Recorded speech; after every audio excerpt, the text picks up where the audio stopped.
কারণ শীত আসলে প্রতি বছরে শীত আসলে ওর হাঁটা চলা একবারে বন্ধ হয়ে যায়, তখন হারকায় ছোট বাচ্চা মতো। এবার কারো এরকম হয় না।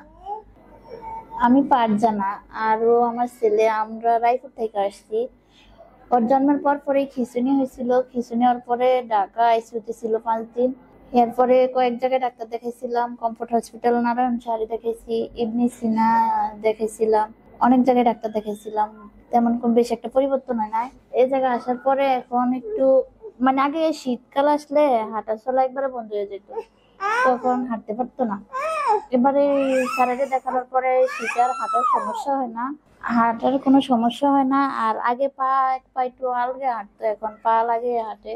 আগে জিহ্বা বাইর করতে পারতো না, এখন বাইর করতে পারে, জিহ্বা মুখের ভিতরে ঘুরাইতে পারে। এখন সমস্যা একটু বেশি, যে হাতটা কাঁপে, হাতে এখনো নিজের হাতে কিছু হইতে পারে না। হাঁটাও কিছুটা ক্লিয়ার হয়েছে, পুরো জিহ্বাটা মুখের ভিতরেই থাকতো। এই এক পাশে নিতে পারতো, মানে বাম পাশে আনতে পারতো, ডান পাশে নিতে বাইর করতে পারতো না। বাইর করো, জিহ্বাটা বাইর করো, না এরকম পারতো না। আরো জোরে, আরো বড় করে বাইর করো। হ্যাঁ, এখন মুখের ভিতরে ঘুরাইতে পারে আর কি। না আগে ফু দিতে পারতো না, আগে বাঁশি বাজাইতে পারতো না, এখন নিজের হাতে খাইতে পারতো না। এখন ওই খাওয়াই দেওয়া লাগে, ওই যে বিস্কিট টিস্কিট একটু হালকা কিছু হলে নিজের হাতে খায়, তাও হাত কাপ। আগে তো ওই যে বললাম আগে হাঁটার, এখন একটু হাঁটাটা কিছুটা অন্য পা, মানে এক পা একটু উস্কে হাঁটতো।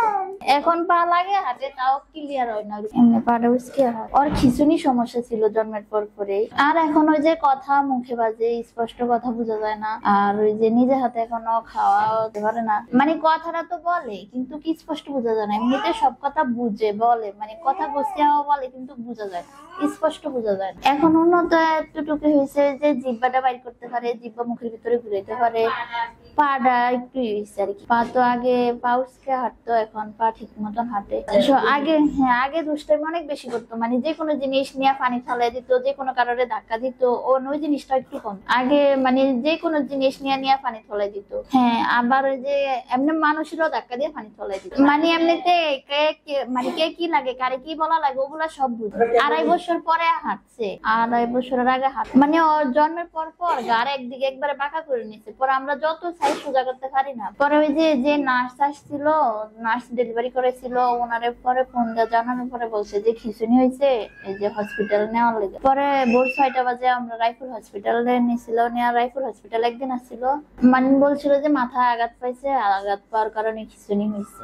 ওইরকম কোনো কিছু বলে নাই। আইসিইউতে নেওয়ার পরে ওনারা বলছে যে ঠিক হইলো, যে কোনো একটা সমস্যা থাকবো, হয়তো কানে শুনবো না, নাইলে চোখে রাখবো না, নাইলে কথা বলতে পারতো না, কিন্তু সবকিছুই পারে, তবে কোনোটাই ক্লিয়ার না আর কি। এর লাগে দেখেছিলাম ঢাকা কয়েকটা হসপিটালে দেখেছি, মাইজদি হসপিটাল দেখেছি, আর রামগঞ্জ একটা হসপিটাল দেখেছি, ঢাকা 3টা হসপিটাল দেখেছি। এখানে কিছুটা উন্নত হয়েছে, এখন জিহ্বা বাইর করতে পারে, মুখের ভিতরে জিহ্বা ঘুরাইতে পারে, হাঁটাটা কিছুটা ক্লিয়ার হয়েছে। আগে পা আনুগে হাঁটতো, এখন পা লাগে হাঁটে। কারণ শীত আসলে প্রতি বছরে শীত আসলে ওর হাঁটা চলা একবারে বন্ধ হয়ে যায়, তখন হারকায় ছোট বাচ্চা মতো। এবার কারো এরকম হয় না, এবার এমনি স্বাভাবিকই হাসছে।